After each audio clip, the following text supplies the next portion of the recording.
Hello everyone, welcome to Attempt. My name is Niharika Walia Bhatnagar और मैं आपके साथ में हूँ for another 10 minutes day series of CIIB ABFM। आज हम पढ़ने वाले हैं ABFM का एक और एलिमेंट। इसमें पेपर में काफ़ी टॉपिक्स आए हुए हैं स्टाफिंग के अंदर से ना। पहले भी पेपर में से काफ़ी टॉपिक्स आए हुए हैं। I think last particular attempt के अंदर भी स्टाफिंग के क्वेश्चंस थे। So staffing is a pure theory chapter. The benefit of management process module A is कि इसमें सब कुछ थ्योरी है और स्कोरिंग ज़्यादा है, क्योंकि मॉड्यूल सबसे ज़्यादा मार्क्स का आता है पेपर में और एन एवरेज अगर हम बात करते हैं। तो चलिए शुरू करते हैं। और before I proceed further everyone, अगर आप, I hope you already know, आप लोगों के रजिस्ट्रेशन बस शुरू होने को हैं, but before it happens you should be ready with all the particular things that you need for the examination. आप कैसे पढ़ने वाले हैं, कैसे परस्यू करेंगे, आपकी वो स्ट्रैटेजी जॉटेड डाउन होनी चाहिए, क्योंकि समय कम रह गया है। और रजिस्ट्रेशन के समय you should be definitely knowing आप इलेक्टिव्स की तरफ कैसे जा रहे हैं, how are you approaching for the examination. This are certain questions जो आपके हमेशा रजिस्ट्रेशन करने से पहले तैयार होने चाहिए, क्योंकि आप इनको आंसर कर पाएंगे तो आपकी प्रिपरेशन ऑटोमेटिकली अलाइन होती है। और अगर आप अलाइनमेंट में कहीं ना कहीं आप सोचते हैं कि आपको गाइडेंस की रिक्वायरमेंट है एंड यू चूज एडुटैप, तो आप हमारे मास्टर कोर्स को रिव्यू कर सकते हैं। मास्टर कोर्स के अंदर आपको ये सब टॉपिक्स बहुत अच्छे से और इन डेप्थ कवर करते मिलेंगे, जहाँ पर ये छोटे छोटे वीडियोस के अंदर है, ताकि आप आराम से बिना स्ट्रेस के उन छोटे छोटी क्लासेस को अच्छे से कवर कर सकें। राइट और अगर आपको लगता है कि you want to go for the crash course, तो क्रैश कोर्स भी शुरू हो चुके हैं। प्लीज़ उसमें इनरोल कीजिए और टाइमली अपनी प्रिपरेशन शुरू कीजिए। अच्छा, अब हम पढ़ रहे थे स्टाफिंग की। पता है, ह्यूमन एक एलिमेंट है जिसको ना बहुत समय तक ना बहुत ज़्यादा इंपॉर्टेंस नहीं मिली थी, बट अब रिसेंटली ये बात आने लग गई है कि अगर आप ह्यूमंस को इंपॉर्टेंस नहीं देंगे फिर काम कैसे चलेगा। इसीलिए एक प्रोसेस निकल कर आई जिसमें हमने ह्यूमन रिसोर्स को एक मेजर पार्ट माना। But Henry Fayol was a smart person जिन्होंने पूरा ये सिस्टम बनाया था। ये स्टाफिंग के जो फंक्शंस है ना, actually the functions of management were initially given by multiple people, but one of the most famous ones is Henry Fayol. Henry Fayol की जो डेफिनेशन थी उसमें आपको स्टाफिंग एक एलिमेंट मिलेगा। सो आज हम पढ़ेंगे स्टाफिंग के बारे में, यानी अब ह्यूमन एलिमेंट को इंक्लूड करेंगे और साथ साथ इसके समझेंगे इसके ऑब्जेक्टिव्स क्या रहे हैं। देखिए, जब हम बात करते हैं स्टाफिंग की ना, यहाँ पर हमारी बुक के अंदर के ही स्पेसिफिक लाइंस है, हम शेयरिंग विद दैट। मैनेजर्स जो है वो रिस्पॉन्सिबल होते हैं। देखिए, मैनेजर्स को क्या करना है, अच्छे अच्छे लोग ढूंढने हैं ऑर्गेनाइजेशन के अंदर, उनको बार बार बुलाना है कि पता है हमारी ऑर्गेनाइजेशन बहुत अच्छी है, सब लोग अप्लाई कीजिए। जब बहुत अच्छी अच्छी ऑप्शंस दिख जाती हैं, फिर उनमें से किसी ना किसी एक को सिलेक्ट कर लिया जाएगा। अब मान लीजिए कई लोग सिलेक्ट हो गए, you and I both are a part of it, but वहाँ पर एक बड़ा इंपॉर्टेंट एलिमेंट आता है। वो क्या आता है कि जब ऐसा कुछ होता है तो आप ना उन लोगों को डेवलप भी तो करवाएंगे। if I enter into some organization, the most important thing that will happen is कि मुझे उस ऑर्गेनाइजेशन के अकॉर्डिंग खुद को ब्लेंड भी तो करना है। वो ऑर्गेनाइजेशन बड़ी डिफरेंट है, मैं पहले काम डिफरेंट वे से करती थी, उसके अंदर ब्लेंड होने के लिए मुझे डेवलप भी तो करना है।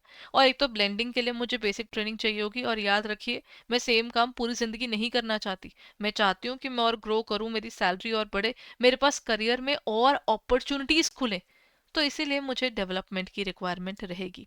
अब ये जो पूरी प्रोसेस है इन सब चीजों को करने की, उसे स्टाफिंग कहा जाता है। Staffing is nothing but basically human resources का कैसे इस्तेमाल करना है, कितने और चाहिए, क्या क्या हमारे पास है, उनकी डेवलपमेंट कैसे करनी है, वो सब इसके अंदर आता है। इससे ना ऑर्गेनाइजेशन जो है, स्टाफिंग के पर्टिकुलर फंक्शन से ही पता चलता है कि ह्यूमन सबसे इंपॉर्टेंट एलिमेंट है। याद रखिएगा, एआई को बिल्ड भी आज हम ही कर रहे हैं। ऐसा नहीं है कि एआई खुद से बिल्ड हो रहा है, डिस्पाइट द फैक्ट कि वो एआई आर्टिफिशियल इंटेलिजेंस है, लेकिन उसकी इंटेलिजेंस भी ह्यूमंस की दी हुई है। सो अगर हम बात करें कि आप ऑर्गेनाइजेशन के अंदर से लोग कम कर सकते हैं, लेकिन ह्यूमन टच एलिमिनेट नहीं कर सकते। सो हायरिंग प्रोसेस जो है वो सबसे इम्पॉर्टेंट है। याद रखिएगा, अगर हम वैसे बात करें, one रॉटन Apple the spoils the entire basket, it's basically based upon the fact कि अगर ऑर्गेनाइजेशन के अंदर एक लेजी और लेथार्जिक पर्सन आ गया जो काम नहीं करना चाहता, and he finds different ways to basically manipulate the books of records and everything else, उसको देख देख के बाकी लोगों को भी ल्योर होगा कि अच्छा, बॉस तो है नहीं आसपास, हमने जो करना है हम करेंगे। तो वो उसको भी तो खत्म करना है ना। तो उसके लिए आपको क्या करना होगा, आपको बिगनिंग से ही अच्छे लोग ढूंढने, आपको उनकी पहचान अच्छे से करनी है। सो ये वाला चीज आपको वर्क फोर्स को सिर्फ मेंटेन नहीं, उसकी क्वालिटी ऑफ वर्क फोर्स को भी मेंटेन करने में मदद करता है। So that's staffing for you. अब हम स्टाफिंग के ऑब्जेक्टिव्स की बात करें ना, तो स्टाफिंग एक बेसिक ऑब्जेक्टिव पर चलता है, right person at the right job at the right time. See मैं अगर अपनी बात करूं तो मैं एक मैनेजमेंट और कॉमर्स की साइड का पर्सन हूँ। आप मुझे आज मार्केटिंग में भेज देंगे या आप मुझे टेक्निकल इंजीनियरिंग वाले एरिया में भेज देंगे, मैं खुद को जस्टिफाई नहीं कर सकती। काम सीख लूंगी, ऑन द जॉब ट्रेनिंग से बहुत फर्क पड़ जाएगा। अपनी कैपेबिलिटीज पर भी पूरा यकीन है कि अगर आप ऐसी जगह पे भेजोगे तो मैं संभाल लूंगी। लेकिन the fact of the matter remains is कि मैं एक फाइनेंस बेस्ड पर्सन हूँ। तो अगर आप मुझे फाइनेंस में डालेंगे तो डेफिनेटली चीज़ जल्दी भी सीखूंगी और ऑर्गेनाइजेशन के लिए प्रॉब्लम भी कम होगी और मेरी भी कम होगी, क्योंकि उस चीज़ का मेरा बेस ऑलरेडी है। तो राइट पर्सन को एट द राइट जॉब डालना बहुत ज़रूरी है, but at the right time भी तो इम्पॉर्टेंट है। याद रखिए, जिस टाइम हमें एक्चुअली पर्सन चाहिए उस समय मिलना उसका बहुत ज़रूरी है। उसके बाद या उसके पहले मिलेगा कोई कुछ नहीं कर सकता, कोई फ़ायदा ही नहीं होता।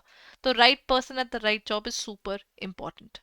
Then comes the employ development. देखिए, जब आप एम्प्लॉय लेकर आते हैं ना, तो एम्प्लॉय आपके पास जब काम करना शुरू करता है, अगर कोई फ्रेशर है, सोचिए आप उसको वो प्लेटफॉर्म दे रहे हैं जहां पर वो ग्रो कर सके, और आप कम पैसे पर ला रहे हो, क्योंकि अगेन पर्टिकुलर पर्सन चीप पड़ता है when they are freshers. And अब वो पर्टिकुलर पर्सन ऑब्वियसली चाहेगा कि जहां पर है वो उससे 4 और स्किल्स सीखे, 10 और स्किल्स बनाए, और उसके बाद उसी के बेस पर अपनी अर्निंग्स भी करे। तो अर्निंग्स करने के लिए एम्प्लॉय डेवलपमेंट करवानी बहुत ज़रूरी है। तो आपके पास जो भी एम्प्लॉय है वो आपका काम जितना ज़्यादा हायर लेवल पर स्किल बेस्ड आपको अपना काम पिक कर पाएंगे, वो आपके लिए डेफिनेटली अच्छा होगा। Then comes personal policies. You are handling people, everyone. लोगों के लिए उनकी ट्रांसफर कब करनी है, उनकी प्रमोशन कब करनी है, किसको लाना है और किसको लेकर जाना है, ये सब चीज़ें तो आपको देखनी पड़ेंगी ना। तो वो इसका हिस्सा है।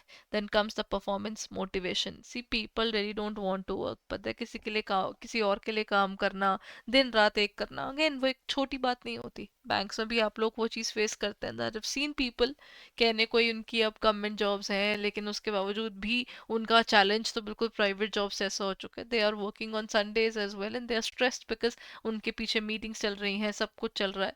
सो अगेन ये चीज़ बात आती है कि अगर आप स्टाफिंग में, अगर आप लोगों अपने ऑर्गेनाइजेशन में लाते हैं, तो आपको उसके वर्कलोड जो है वो उसकी कैपेबिलिटीज और उसके वर्किंग के हिसाब से देना चाहिए।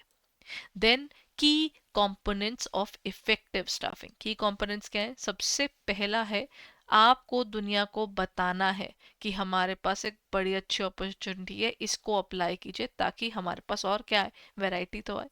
That is called recruitment.